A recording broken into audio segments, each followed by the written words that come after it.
Hello everybody, welcome to Spec Tech Season 2. And I figured we might as well start with the device that basically took all my free time instead of reviewing 3DS stuff, which I have been having issues with lately with the actual 3DS. So I might be switching to using this and emulators. Put like Citra on here, I'm not 100% sure yet. But I'm having issues with the 3DS right now, and still have some of the devices in Specs Tech. I picked up a few recently, so I don't consider this to be as constant as it was, but it will be a bit more often. Also, this particular episode is going to be a part 1. I'm going to just look at the hardware and the feel, everything of the Steam Deck. Now this is the refurbished GameStop one. I got rid of my Series S and DS and a whole bunch of other stuff at GameStop. Only had to pay about $60, but they forced me to buy a SD card and a $20 Steam card, which I was a little more irritated about the SD card. I don't really mind the Steam card that much. I was gonna get one anyway, so damn, this thing is massive. Hi. I want to see how big it really is. I mean, I'm sure most of you know. You got a Switch Lite here. And man, this thing fits on the screen of it. And there's still all this room, which is crazy how this thing just towers over. We can also compare it to a regular Switch. I don't use it all anymore. Regular Switch. I'm honestly probably going to get rid of this Switch sometime soon. I'm not 100% sure yet. But, man, this thing is a beast. It is heavy. Not that heavy. I mean, it's probably one of the heaviest devices I own. I think the original iPad has it slightly beat. But it's heavy. I said I don't have a shirt on. It's like 90 degrees in here. Shut up. One thing I really like about this device is, like, the trackpads are really good. I can't really, I guess I can just, search for something. But, man, the trackpads on here are great. I love them. Oh, my God. You can use them as, a keyboard. To multi-type with both your fingers. It's a very weird thing to get used to. But once you, get the hang of it, which I really haven't, this thing's honestly really good, and you can map the trackpads in the software to do all kinds of things. You can map the left one to, I haven't really figured it out. The only program that I've seen that has it, but I can't get it to work, is PPSSPP. It brings up some weird menu where I can fast forward or save state, or go into, a sleep mode thing or something. It's kind of weird. I don't think it's set up properly.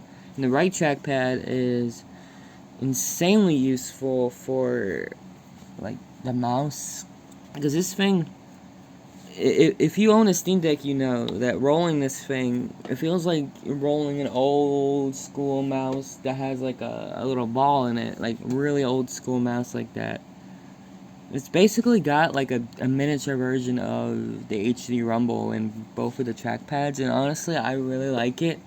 I don't find the one on the left as useful as the one on the right. Honestly, they could probably, if they do a revision or a Steam Deck 2, I can see them potentially getting rid of the left one, but I think the right one is really good, and I definitely see other handheld PC makers, now that those are becoming way more popular, I can definitely see that being more commonly adopted. So, for the rest of the buttons, we got a pretty alright D-pad. It is not as good as the Vita's D-pad, which is still my favorite D-pad of all time, but it's better than the Switch Lites, for sure, which is the closest D-pad I have, and it's definitely better than I would say it's about maybe third place. This Switch Pro controller D-pad is pretty alright, and it's definitely better than the new 3DS D-pad, so Not as good as the Vita D-pad and the Wii U gamepad, which I think is the second best one. I think this one's pretty good out of all the devices I own. I would definitely say the Steam Deck's D-pad is... It's pretty good. It does its job well. It feels a little, like, overly glossy, I guess.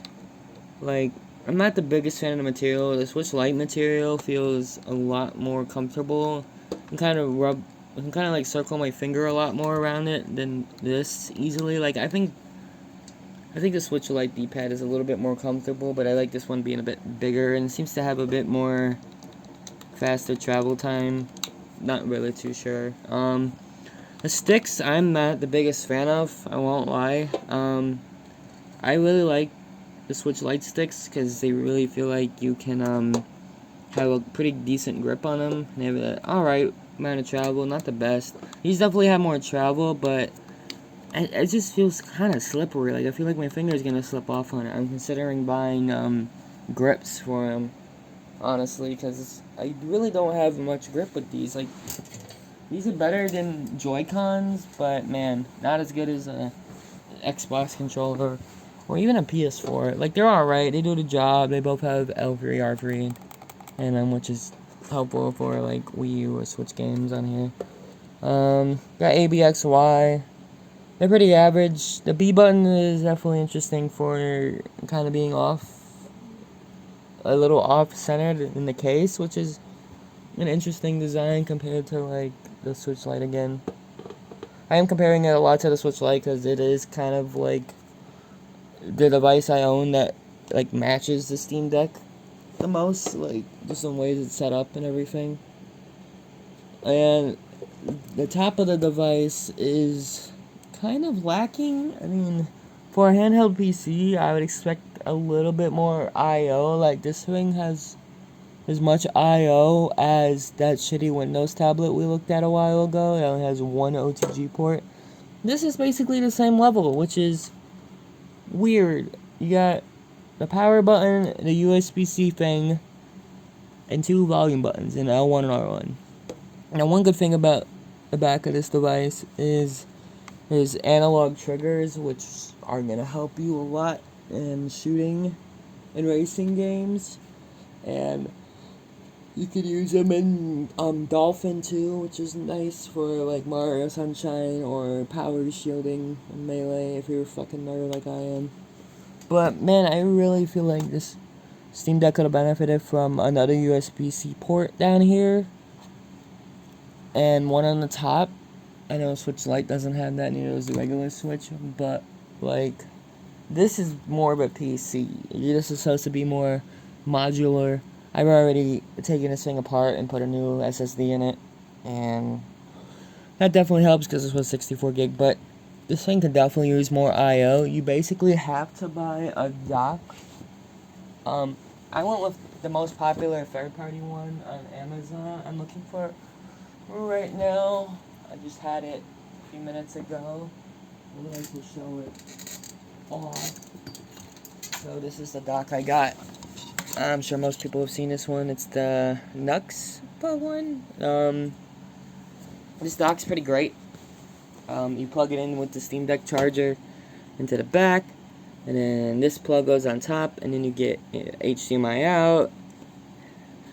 Whole set of USB ports over here, and an Ethernet port, which is really nice because I actually have a USB Ethernet adapter for when I played Ultimate Align a lot more on that Switch. But I haven't really used it since, so I was expecting to need to use it on the Steam Deck. But when I play in the living room, and when I have friends over and play online or whatever, I'll just plug Ethernet in here. So that's pretty nice, I guess. I definitely like the dock. It also doubles as like an OTG cable or like a portable USB hub, because all you gotta do is plug this in. You don't have to plug this into the wall. I mean, into the TV, which is really nice. Like, you can literally just use it as a USB hub, which I rather do because this has more power. So there, now I got it plugged in, and I can charge the Steam Deck, and I'm actually going to put it on here. You can use it as a stand, which is great. It's gonna definitely come in handy for when I do a software video on here, which I will be, when I do a software video from here, I will, I have a capture card, so I'll be doing it through that method. I should be, or I could just OBS directly off of this device itself. So yeah, I like the hardware on here, but the I/O could definitely have more. Honestly, even a second SD card slot would be really nice. I got a 400 gig in here that's basically almost full with just Wii U and Switch ROMs and a bunch of other things. But I think they do a deck too. They definitely need another USB-C port, either on the bottom or the top. I don't think they're gonna do one. They had to do one on the top for the next revision because of how their dock is and everything like that. So the next Steam Deck will have a top one, but they need another one somewhere, either like up here or on the bottom. Not really on the side. Can't really do that. But I would definitely add a second SD card slot, like right here or something. Another good thing to say about this device is it's got the Steam and the quick access menu button, which is, I mean, that's what I call it because that's the first thing you see when you move this up. So this is pretty helpful, but it doesn't do anything in desktop mode, which is kind of annoying. There's some times where I'm loading up some programs and using Wine, and sometimes the application I'm running gets stuck in full screen mode, and there's really no way to get out unless I plug in the stock or the USB-C thing and plug in the keyboard and Alt F4 out of it. But I do like, this is really helpful for gaming mode. And of course you got the Steam button, which basically acts like the Windows button. It's a little bit more helpful on desktop mode, but not by much. Well, I'm gonna make a whole separate video just about desktop mode and the software on here. But yeah, the hardware, it's not bad. You got Start and Select, which look really dumb in my opinion. I think it should just say Start and Select, but I don't know. Maybe the Steam controller had that. Oh, right. Of course. How can I forget the back buttons? This is definitely the only device I ever had that's had programmable macros like on the back. Back's a little scuffed up from this is a refurb, so it's not brand new. So I didn't do this. Also, it's missing a screw. When I got this, that screw was stripped. So if you're buying one of these refurb, which I don't really think you can right now, just keep that in mind. It might be missing a screw. It's not like it's really gonna matter all that much. I got in the back of this relatively easily. So we got the R4, R5, L4, L5 on here. These are a godsend in like most situations. Honestly, these are fantastic. I do wish they were slightly higher up, just a little bit. They feel a little low. Mostly just the L5, R5. I feel like they could be a little bit higher. Like move these up. Have like R4 be up here and have these two be where these are. God, silly cat. I'm talking about the Steam Deck here. But yeah, these can definitely be a bit higher, but these are great for emulation buttons. Like the CMU's a bit weird on here, so I use these to scroll up and down the ROM list when EmuDeck doesn't want to work, and then I usually use one of these buttons to actually start the game. Now, be a little bit more weird with it docked, but I can just plug in a keyboard and use that. So these buttons are great. They're also great in actual Steam games. You can map them to anything. You can map them to mouse clicks. You can map them to arrow keys, which I recommend the most probably. You can map them to controller buttons. So if a button on here stops working or whatever, you can map these. You can even map the default like A and B buttons to these if you really, really want to. If you're a psychopath, you can do that.